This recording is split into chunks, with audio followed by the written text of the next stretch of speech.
Démissionner sans préavis alors qu'il n'y a pas faute lourde est une faute. Aujourd'hui, je vais vous entretenir sur le préavis en droit du travail. C'est quoi le préavis? Le préavis, c'est une information préalable à la rupture définitive du contrat de travail. C'est une obligation imposée par les législateurs là où il y a un contrat à durée indéterminée. Là où il y a un contrat à durée indéterminée. Donc, pour les autres types-là, ne me demandez pas. Donc, le législateur, dans le Code du travail, oblige à ce que l'employeur, donc les patrons, les boss, préviennent les travailleurs de son intention de résilier le contrat à telle date. De même, le travailleur, lorsqu'il veut quitter son boulot, il a l'obligation de prévenir son employeur qu'à telle date, je compte mettre fin. Ou en tout cas, je mets fin, mais avec effet futur à telle date. Donc, par exemple, au 1er décembre, tu dis, je démissionne, mais les effets du contrat, donc la rupture totale, la rupture définitive, les effets se feront, par exemple, au 31 mai.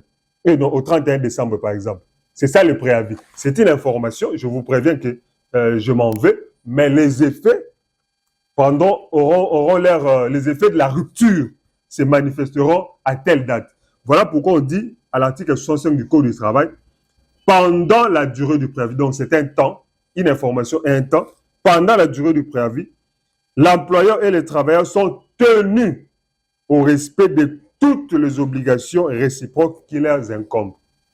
Donc, pendant la durée, grosso modo, le patron est obligé de payer le travailleur et le travailleur est obligé de venir au travail, démissionner sans préavis alors qu'il n'y a pas faute lourde est une faute.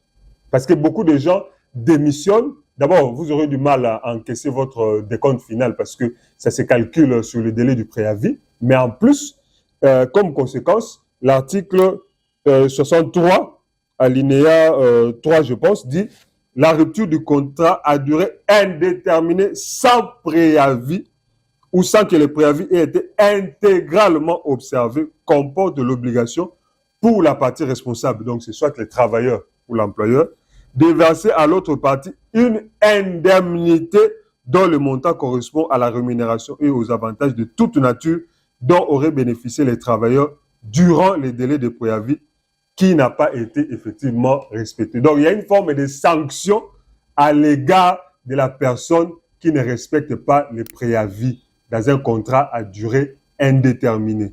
Cette sanction, c'est soit sur la tête de l'employeur, soit sur la tête du travailleur qui a démissionné sans préavis.